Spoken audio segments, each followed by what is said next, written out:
alabanza? ¿Cuántos creen de que Dios recibió su ofrenda? Aleluya. Entonces, ¿cuántos están dispuestos a recibir de ese modo también el mensaje de Dios? Ya que usted sabe que cuando damos, nos gusta que eso sea recibido. Asimismo Dios recibe la alabanza, recibe la oración que le hacemos, recibe la ofrenda que le damos, pero Él está muy interesado en que usted y yo recibamos lo que Él nos da. Que no solamente prestemos atención y lo oigamos, sino que también cada día vivamos de eso que Él nos da y nos enseña. Amén.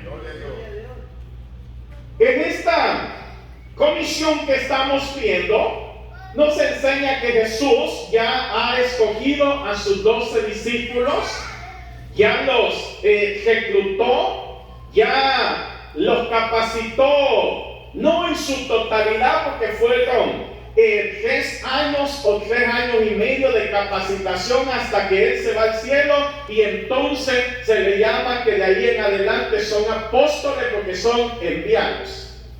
En este momento, hermano, les está dando una comisión muy específica de que ellos vayan y anuncien que el reino de Dios está cercano.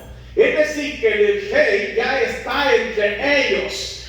El rey, que es Jesús, ya está entre ellos. Solamente falta que baje su reino, que haga la conexión por medio de la muerte. Cuando Él va a morir en la cruz, entonces cuando baja el reino celestial y lo conecta con el cielo, y desde entonces dice la Biblia que somos ciudadanos. ¿De dónde?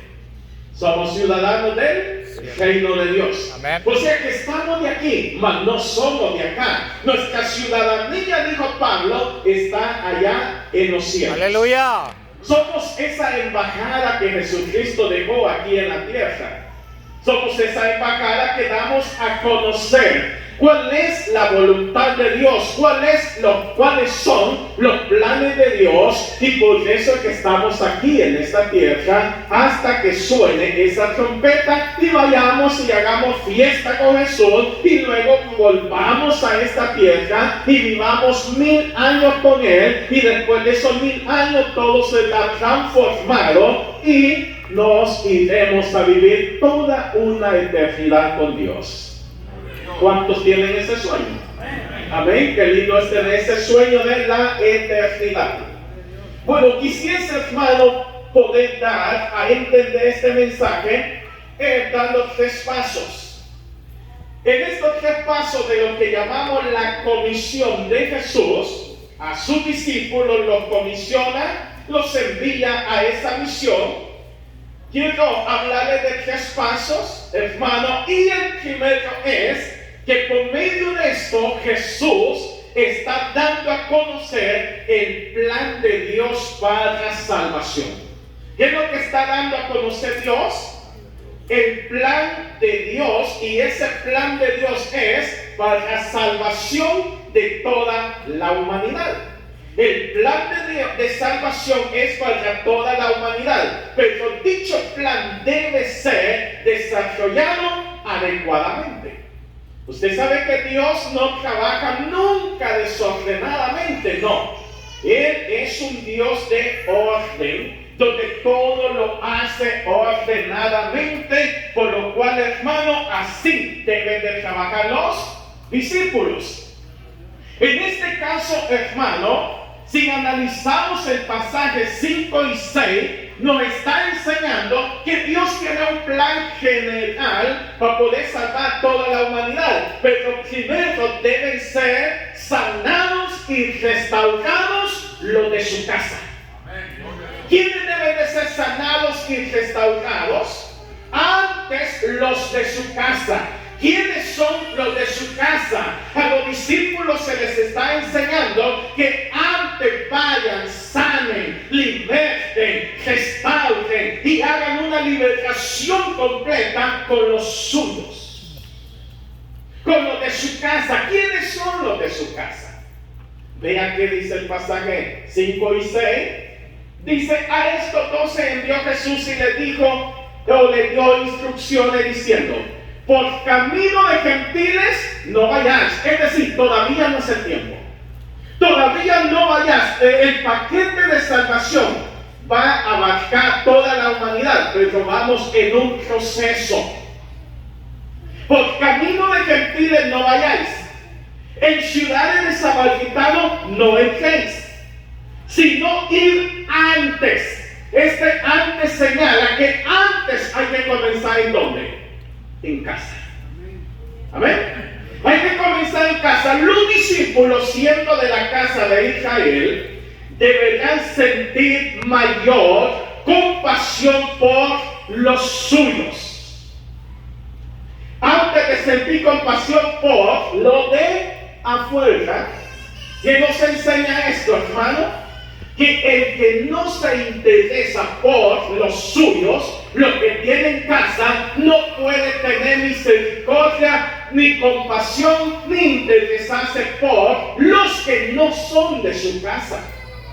Entonces Dios está interesado en darnos esta enseñanza de que, hermano, nuestro primer paso debe de ser de que nos preocupemos por lo nuestro.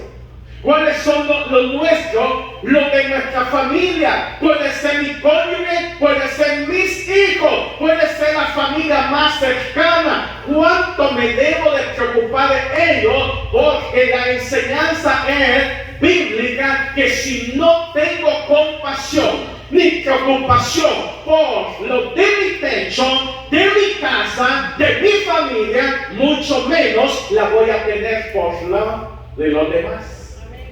Entonces eso es lo que está Jesús enseñando, sino ir antes a las ovejas perdidas de la casa de quién. ¿A qué casa pertenecen los discípulos? No hay ni uno de ellos que no sea del pueblo de Israel.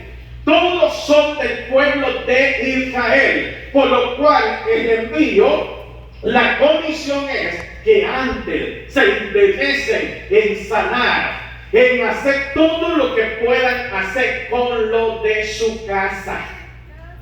¿Cuál es la enseñanza que Dios nos da en esta mañana? Es la misma. Usted y yo a veces nos preocupamos de tantas cosas, pero no de bien, sino de chisme, de preocupaciones ajenas, de señalamientos, de cosas que no edifican. La Biblia nos enseña, preocúpese por su casa, preocupémonos por nuestra casa, nuestra familia, nuestros hijos. Si nuestro barco, que nuestra familia se está hundiendo, dígale a Jesús que se levante, como decía el cántico, levántate, Señor, que tenga el enemigo, anda a reprender la tempestad, que el diablo se está llevando a mis hijos, se está llevando a mis hijas, y yo no estoy preocupado en lo mínimo. Antes comienza la Biblia, ¿sabe qué dice? ¿Por dónde comienza el juicio? La Biblia dice que el juicio debe de comenzar por la casa. Primera de Pedro, capítulo 4, verso 17, ahí nos dice. Y si el juicio comienza por la casa, dice la Biblia, ¿qué ha de ser de los impíos? Ahora bien, hay que entender una cosa, que Jesús ha ya detectado cuáles son las enfermedades de la casa de Israel. Hay muchos muertos espiritualmente, hay muchos endemoniados, hay muchos que están llenos de lepra, sinónimo de pecado. Hay muchos que están paralíticos, hay muchos que están ciegos, que están sordos, que están mudos, que están mancos. O sea, Jesús ya detectó todas las enfermedades que hay en dicha casa, por lo cual a eso envía a sus discípulos. Usted y yo ya detectamos las enfermedades que hay en nuestra casa. Pregunto, como hijos de Dios, tenemos que detectar cuáles enfermedades hay en nuestra casa. Si es ceguera espiritual, si es, hermano, la lepra del pecado, qué cosas nos están haciendo daño, y entonces hay que corregirla, porque usted debe de saber que si yo amo a mi hijo, amo a mi hija, amo a mi esposa y yo sé que es lo que está causando daño en esa casa, yo debo de corregirlo. Aleluya. Pero ¿cómo es que si sé qué es lo que está haciendo daño? ¿Qué es lo que está alejando a mi familia de Dios? Y yo no lo corrijo, entonces ¿qué estoy haciendo? Sí, antes se comienza ¿en dónde? En la casa. Levánteme la mano aquí el que ya y no me diga que ha detectado, porque sí sabe que ha detectado qué enfermedades o problemas hay en casa. Ah, nadie, yo sí tengo problemas. Nadie tiene el problema, entonces lo felicito. Nadie tiene, ¿verdad? Eso es lo que está sucediendo, hermano. Hace poco se acuerda que nos daba un mensaje Dios, donde Dios antes debe de tratar con el padre y la madre, antes de tratar con los hijos, ¿con quiénes es que Dios trata? Con los padres. ¿Qué nos está enseñando Jesús acá? De que antes hay que sanar lo de casa. Antes hay que restaurar lo de casa. Antes hay, hermano, que hacer modificaciones en casa. Y si por lo de mi casa no tengo compasión, ya lo dije, no la podremos tener por los demás. Amén. Esa es la enseñanza que Jesús le está dando a los discípulos. Yo me imagino que a lo mejor los discípulos dicen a Jesús, entonces no hay restauración para los de Samaria, para los gentiles. Bien lo hay, pero antes comencemos en casa, porque no pueden ustedes ser como aquellos hipócritas que ven la paja en el ojo ajeno, pero no ven la viga que tienen en su propio ojo. Es el interés de Dios, que antes sea sanado yo, que antes sea sanado usted, y entonces puedan ser sanados todos los demás. Porque hermano, ¿qué mensaje puede llevarle usted y yo de testimonio a los demás? Santo, aleluya. ¿Cómo puede usted y yo ir a hablar de un Jesús que sana si a mí no me ha sanado? ¿Cómo puede ir a hablar de un Jesús que cambia la vida si yo no he sido cambiado? Por culpa de nuestro mal testimonio, ¿van a hablar de quién? De Jesús, que no tiene la culpa. Así es. A ver, entonces antes es ¿en dónde? En Casa. Amén. Antes comienza todo en casa. Quizá usted me diga, bueno, qué bendición que yo no tengo hijos, no tengo familia. ¿Cuál es la casa entonces? La suya, su vida. Así es. A ver, o sea que no nos escapamos. No se escapa absolutamente nadie. Cuando corrijamos nuestra vida, entonces seremos un testimonio vivido para los demás. Aleluya. Amén. Amén. Bendito sea Dios entonces. Entonces antes comenzamos en casa. Ya detectó qué está pasando en casa. Ya lo detectó. ¿Se ha fijado que a veces lo detectamos y notar lo mismo? ¿Verdad? Sé que hasta mis hijos me han ya llamado la atención porque por el mal testimonio es que ellos se están desilusionando, pero me da igual. No es así. Amamos a nuestros hijos, amamos a nuestra familia, amamos a los demás. ¿Cuál es el segundo mandamiento de la Biblia? ¿Cuál es el segundo mandamiento de la Biblia?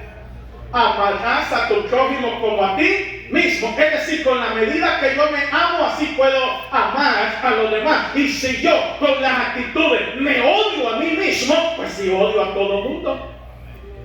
Santo. Porque la medida de amor que yo tengo en mí, con esa medida, amo a los demás. Porque eso dice, amarás a tu prójimo como a ti mismo, así como tú te amas. Pero cuando no nos amamos a nosotros mismos, ¿cómo podemos amar a los demás? No se puede. Si hay gente, hermano, que el odio, la rencilla, la envidia, la calumnia y todo se le sale hasta por las orejas, se le nota.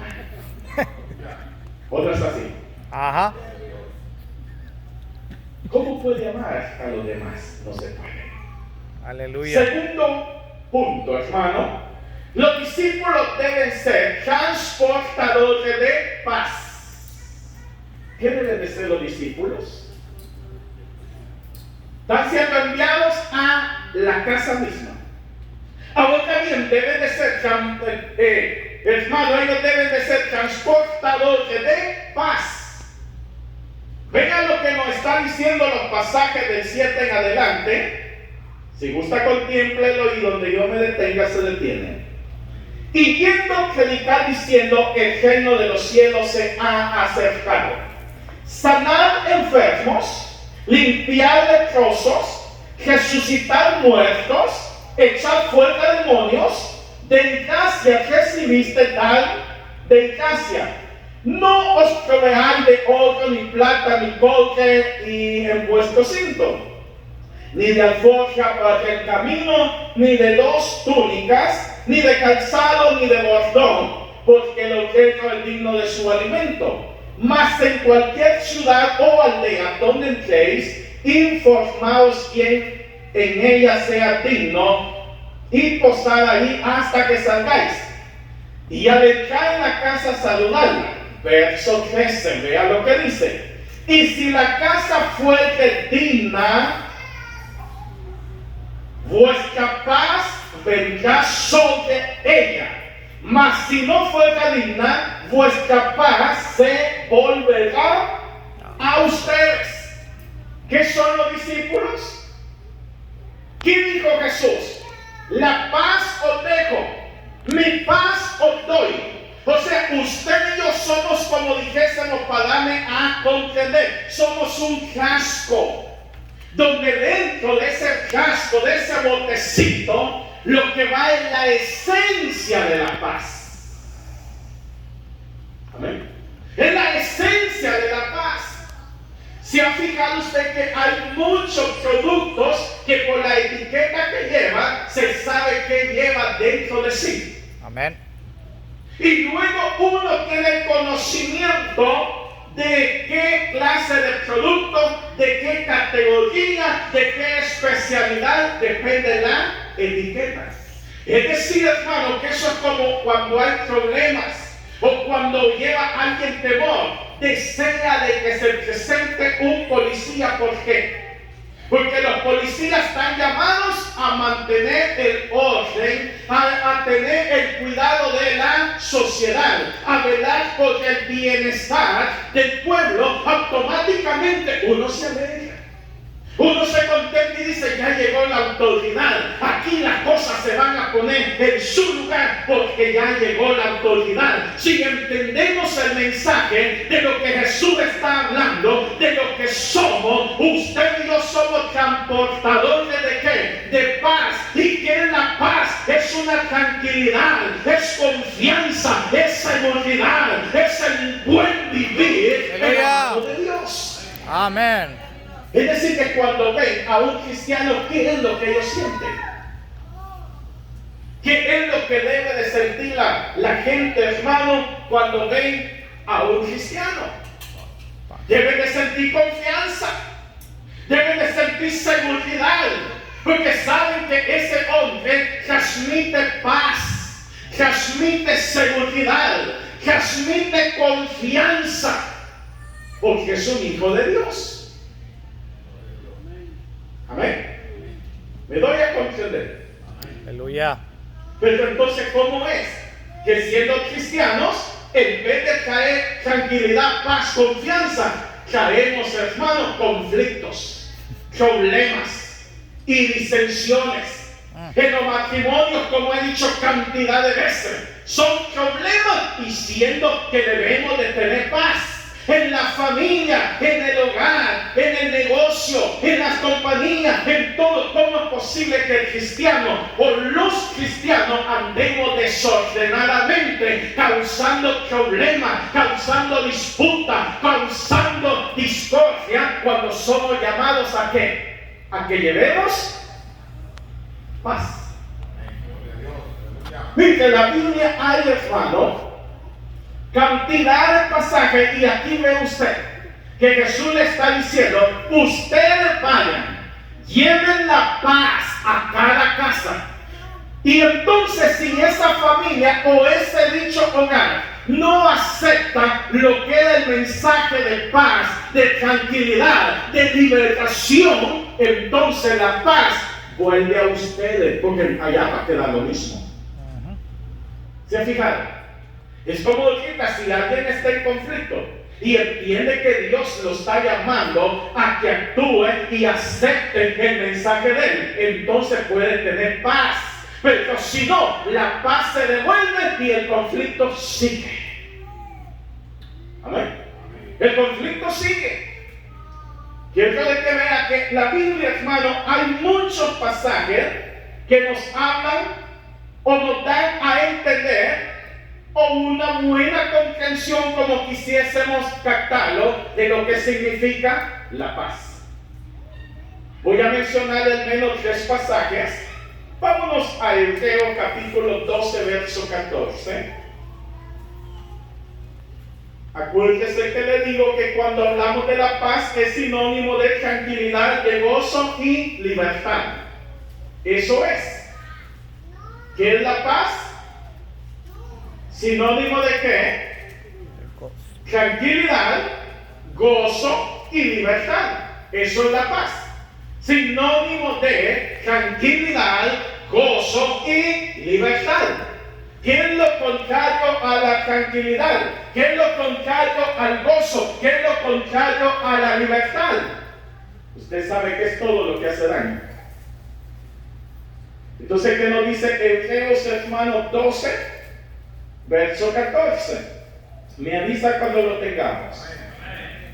¿Cuál es el consejo que nos está dando la Biblia?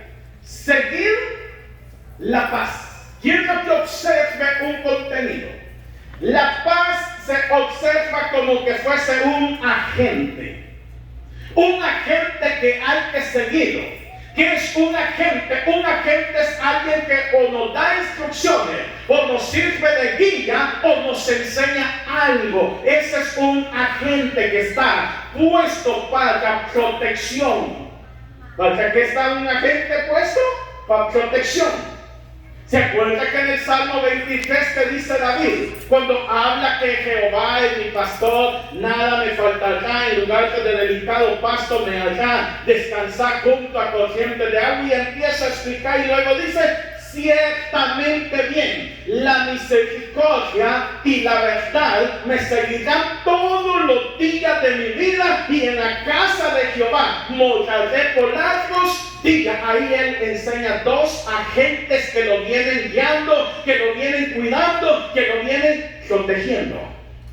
La paz es como un agente que nos cuida, que nos guarda. ¿Por qué? Donde hay paz no gobierna el conflicto. Donde hay paz no hay intranquilidad, sino que hay tranquilidad. Donde hay paz no hay tristeza, sino que hay gozo y alegría. Amén. Amén. ¿Cuántos tienen paz acá? Amén. ¿Cuántos tienen paz? Amén. Bueno, entonces, ¿qué nos dice este pasaje?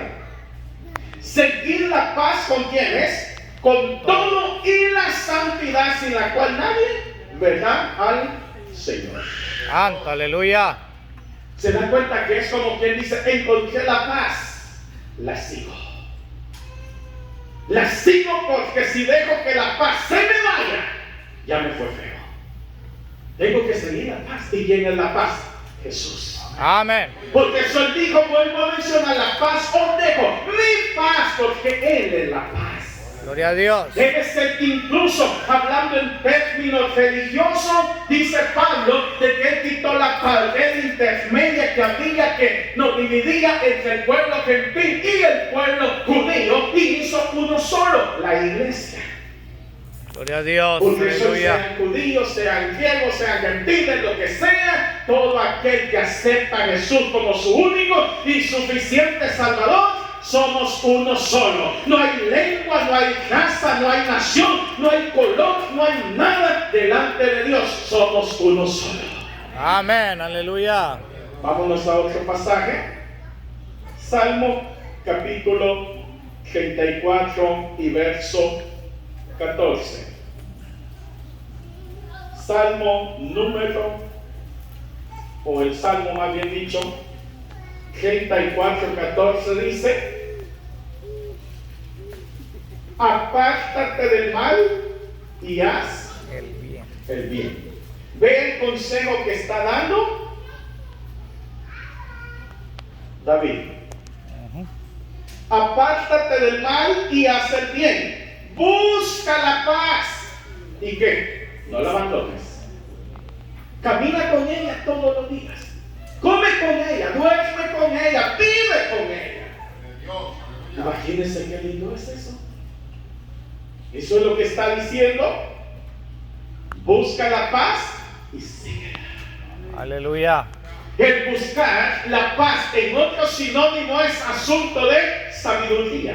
Porque el sabio ve el mal y se hace un lado. ¿Por qué? Porque está con el deseo de vivir en paz, de vivir tranquilamente, de vivir bien delante de Dios.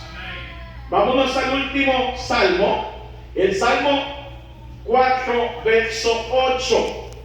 En el Salmo 4, verso 8 hay una enseñanza muy linda y es un pasaje que lo mencionamos constantemente, donde dice el salmista, ¿verdad? Está hablando de David: en paz me acostaré y asimismo dormiré, porque solo tú, Jehová, me hace vivir. ¿Cómo? Confiado. Ahora bien, le quiero enseñar algo.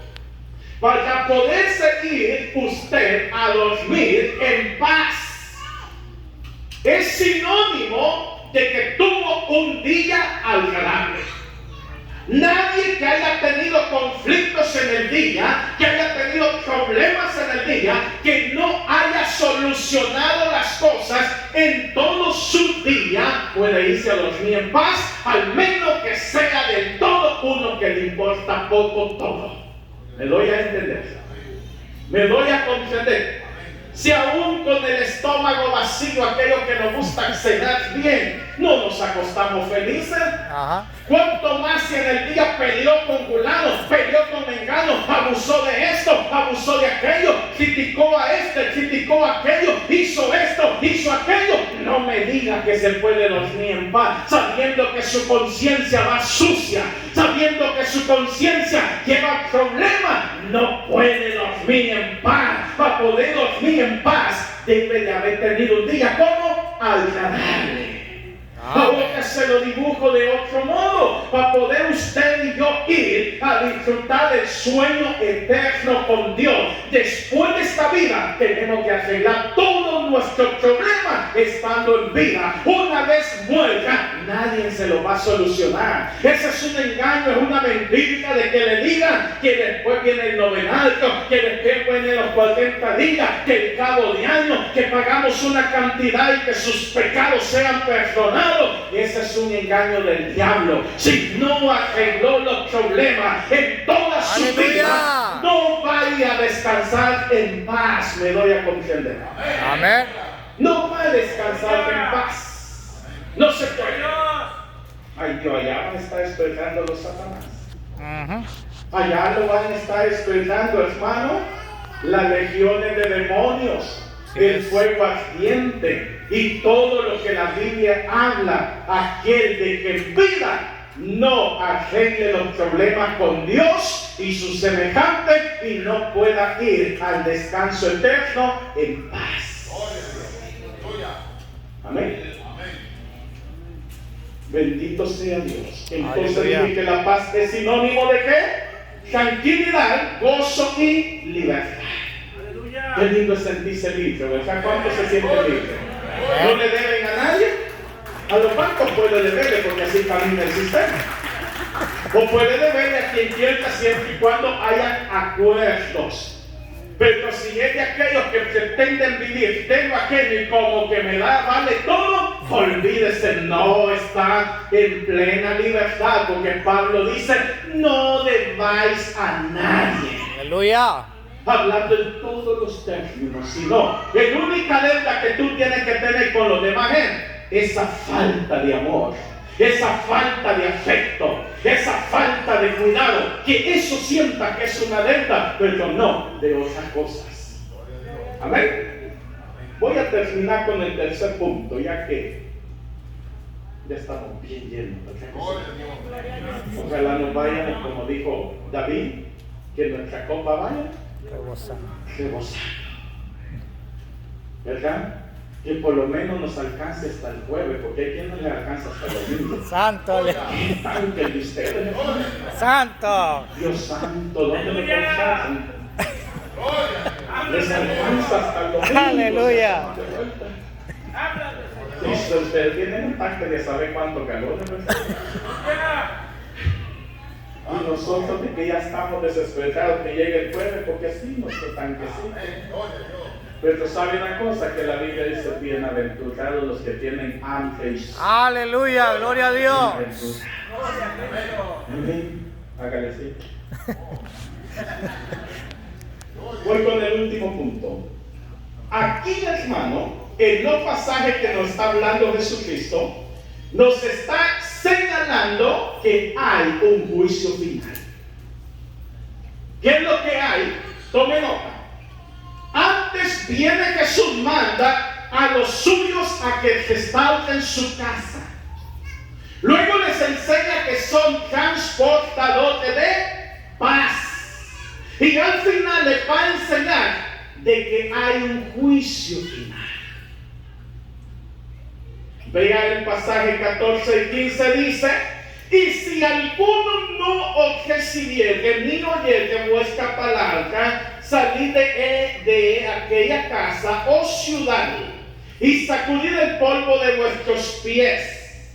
De cierto os digo que en aquel día será, o en aquel día del juicio, será más tolerable el castigo para la tierra de Sodoma y de Gomorra que para aquella ciudad. Santo, aleluya. ¿Qué nos está enseñando entonces? Quiero que capte. Aquí nos está hablando de juicios, pero no solamente señala un juicio, sino que señala que hay niveles de castigo. ¿Qué es lo que hay? Niveles de castigo. Porque le está diciendo: ustedes no se preocupen, lleven el mensaje, lleven las buenas nuevas, pero si lo rechazan, si no lo aceptan, dejen en claro que hay un juicio final, porque solo hay, usted y yo lo sabemos. Pero no solamente eso, sino que en este juicio, como ya dije, hay niveles de juicio. ¿Por qué razón? Le está hablando, y en aquel juicio final será más tolerable, más suave el juicio, hermano, de Sodoma y de Gomorra que para aquellos que rechacen a Dios. Porque una cosa es que muchos se vayan a la condenación porque de algún modo no pudieron comprender el mensaje de salvación. Y es diferente a muchos que voluntariamente abandonan las cosas de Dios, que conocen el bien y no caminan en él. Esa es la situación del pueblo de Israel. El pueblo de Israel es el pueblo de Dios. Tienen la ley, tienen los mandamientos, tienen la enseñanza profética, tienen todo y rechazan el mensaje de restauración y de salvación. Entonces su castigo será peor que ¿cuál? Peor que el de Sodoma y Gomorra. Es decir, ¿dónde podremos quedar cuando voluntariamente rechazamos el mensaje de nuestro Dios? Yo le pregunto, ¿cómo fue el castigo de Sodoma y de Gomorra? ¿Un castigo leve? No. Calcinados en vida, y desde estando en vida conocen ese fuego que quema, que deshace, y luego se van al fuego eterno. Y si eso se da leve, a diferencia de aquellos que rechacen el mensaje de Jesucristo, ¿cómo será ese castigo? Peor. Es un castigo peor. Es un castigo, hermano, donde Dios no se lo desea a nadie. A nadie se lo desea a Dios. Porque eso Él está haciendo el llamado. Está haciendo el llamado día a día, hermano, nos da esa enseñanza día a día, nos está anunciando, hermano, que escapemos de todo castigo eterno. Sí, Señor. Amén. Que abandonemos, hermano, esa cosa que nos empuja a que estemos al borde de ir a ese castigo y con conocimiento. Aleluya. Santo. Por eso la Biblia dice, ay, Ujú. del que sabe hacer el bien Y no lo hace. y no lo hace. lo hace. Así es. ¿Cuántos conocen del Evangelio? Amén. Yo le garantizo que pueden haber almas acá que conocen del Evangelio, pero uno le dice, acérquese, reconcilie, acepte, lo voy a pensar. Ajá. Todavía no estoy listo. Arregle su vida con Dios. No, porque así estoy viviendo feliz como de los dos lados. El domingo me siento feliz en casa y el día de semana me siento feliz allá comiendo pecado a dos manos, tragando de todo. Santo. Aleluya. Amén. Pero no es así, hermano. Tarde o temprano, usted no sabe si ya mañana nos morimos. Así es. No sabe si al salir de esta casa nos está esperando un tremendo accidente y ahí llegamos. Dios quiera no pase, porque ahorita, hermano, estamos en crisis.